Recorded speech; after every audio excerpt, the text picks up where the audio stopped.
Imagina um vale, dois exércitos parados, olhando um para o outro, mas ninguém se move. Não é falta de soldados, não é falta de armas, é outra coisa, medo. E é exatamente assim que a história de Davi e Golias começa. Ela não começa com uma pedra voando, ela começa com uma nação inteira travada, assistindo o mesmo terror se repetir todos os dias. Porque os filisteus, inimigos de Israel, não querem apenas vencer numa batalha, eles querem vencer na cabeça. Então eles colocam à frente do exército um homem que parece impossível de derrubar, Golias. Ele aparece como um gigante de guerra, coberto por armadura, com voz de trovão. E ele faz uma proposta que parece justa, mas é humilhante. Escolha um homem, 1 contra 1. Se ele me vencer, nós servimos vocês. Se eu vencer, vocês servem a nós. Parece simples, até você perceber o que isso significa. Israel está sendo obrigado a apostar o destino de todos em um único combate. E quando Golias fala, o texto descreve a reação, Israel treme. Não é só respeito, é pânico. E isso se repete. Um dia, 2 dias, muitos dias. Um desafio repetido vira um peso na alma. O gigante não está vencendo pela espada, está vencendo pelo desgaste. E é nesse cenário que a história muda. Não com um general, mas com um garoto chegando com um pão nas mãos. Antes de ser herói, Davi é apenas o caçula da casa de Jessé. Enquanto os irmãos estão no exército, Davi está no campo, cuidando de ovelhas. E parece pouco, mas não é, porque o campo, para Davi, é um tipo de treinamento invisível. É ali que ele aprende a estar sozinho, a ser fiel quando ninguém aplaude, a proteger o que é fraco. É ali que ele aprende a lidar com perigo real. Leões, ursos, noites frias, dias longos. Então, quando alguém diz Davi era só um menino, eu gosto de lembrar. Ele não era só nada. Ele era alguém formado no escondido. E existe um detalhe importante. Davi já tinha sido ungido por Samuel em segredo como futuro rei. Mas unção não vira fama da noite para o dia. Ele tem promessa, mas ainda vive rotina. E isso é uma das partes mais humanas da história. Deus promete e depois deixa você crescer por dentro antes de crescer por fora. Um dia, Jessé manda Davi levar comida para os irmãos e trazer notícias. Davi obedece. Ele chega ao acampamento e se depara com uma atmosfera pesada. Soldados tensos, cochichos, olhares para o vale, como se todos estivessem presos no mesmo pesadelo. Então acontece. Golias aparece novamente. Ele grita, porra, ele desafia. E, como sempre, os homens de Israel recuam. É aqui que entra o contraste que faz essa história ser tão forte. Todo mundo vê Golias e enxerga um problema. Davi vê Golias e enxerga um insulto. Não é arrogância, é perspectiva. Davi pergunta: o que vai acontecer com quem derrotar esse homem? Ele ouve sobre o prêmio, mas a pergunta real dele vem logo depois. E ela corta o ar. Quem é esse incircunciso para desafiar o exército do Deus vivo?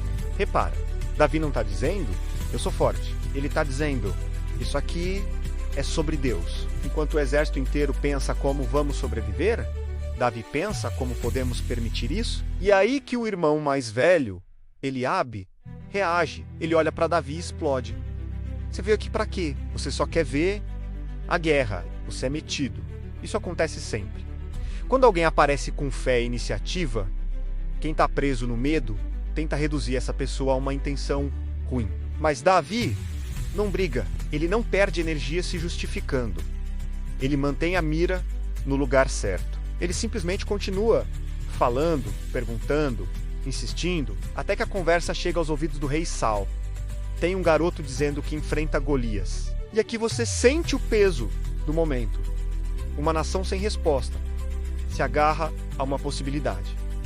Mesmo que pareça ridícula, Davi entra na tenda de Saul. E Saul, como qualquer adulto olhando para um adolescente, tenta ser realista. Você não pode. Ele é guerreiro desde jovem. Então Davi responde de um jeito que ninguém espera. Ele não fala de coragem. Ele fala de história. Ele diz: quando eu cuidava das ovelhas, vinha leão ou urso. Eu ia atrás. Eu livrava. E se ele se levantava contra mim, eu o derrubava. A essência aqui é profunda. A fé de Davi não é uma frase bonita. É uma fé construída em experiências pequenas, repetidas, no anonimato. Ele basicamente diz: eu já vi Deus agir antes. Por que ele não agiria agora? E Saul, sem alternativa, aceita. Mas ainda tenta fazer do jeito dele. Saul coloca a própria armadura em Davi. É pesada, grande, desconfortável. Davi tenta andar. E aí vem uma das melhores lições escondidas nessa história. Você não vence o seu gigante usando a armadura de outra pessoa. Davi tira tudo. Ele decide lutar com o que conhece. Funda, cajado, pedras. Davi vai até um riacho. Ele pega 5 pedras lisas. Muita gente lê isso e imagina fraqueza. Mas uma funda era arma real e perigosa. Um bom atirador podia derrubar um homem à distância com precisão. Só que, de novo, não é tecnologia. É convicção. Davi não está indo para o vale pensando: tomara que eu dê sorte. Ele está indo pensando: Deus já está nessa batalha. E aqui a história fica cinematográfica. Um garoto com funda descendo para enfrentar um tanque humano. Parece absurdo. E é exatamente isso que faz funcionar. O inimigo não consegue medir alguém que não joga pelo mesmo jogo. Golias vê Davi e despreza. Ele ri, ele ofende. Sou eu um cão para você vir com paus? Ele amaldiçoa Davi e promete dar o corpo dele às aves. E Davi responde com um discurso curto, mas que muda o ar do vale. Você vem contra mim com espada, lança e dardo. Eu vou contra você em nome do Senhor dos Exércitos. Hoje o Senhor vai te entregar nas minhas mãos. Para que toda a terra saiba que há Deus em Israel, repara, Davi não está tentando crescer na frente do gigante. Ele está explicando que aquela luta tem um propósito maior. Glória de Deus, não ego. E então vem o momento que separa a fé de fala. Davi corre. Ele não fica parado calculando se o gigante vai se cansar. Ele corre. Ele coloca a pedra na funda, gira, mira e solta. E o que acontece não é sorte, é precisão.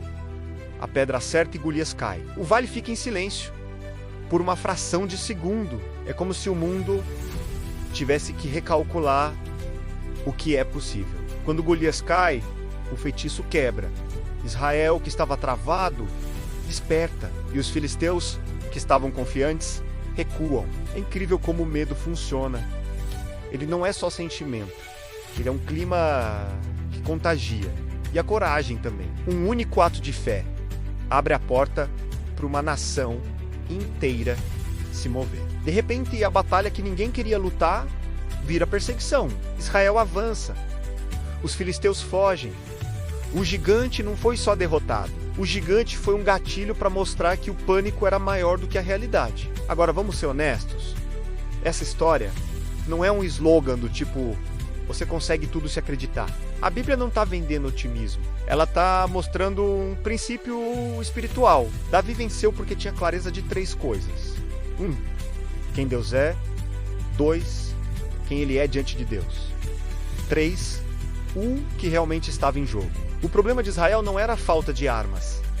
Era a falta de perspectiva. Eles olharam para Golias e pensaram: ele é grande demais para vencer.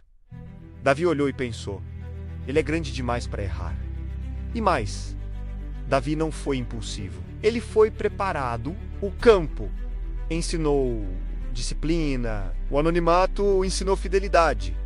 Os animais ensinaram coragem prática. O gigante só foi o palco onde tudo isso apareceu. Então deixa eu te perguntar: qual é o seu vale hoje? Qual é o grito que se repete na sua cabeça dia após dia, tentando te convencer que você não tem chance? Porque na vida real, gigantes nem sempre são pessoas. Às vezes são vícios, medos, dívidas, culpa, diagnósticos, traumas. E eles fazem exatamente o que Golias fazia. Eles te paralisam antes de te atacar. Mas a história de Davi mostra algo simples. Deus não precisa que você tenha a espada do rei. Ele só precisa que você vá com o que você tem menos e com quem ele é.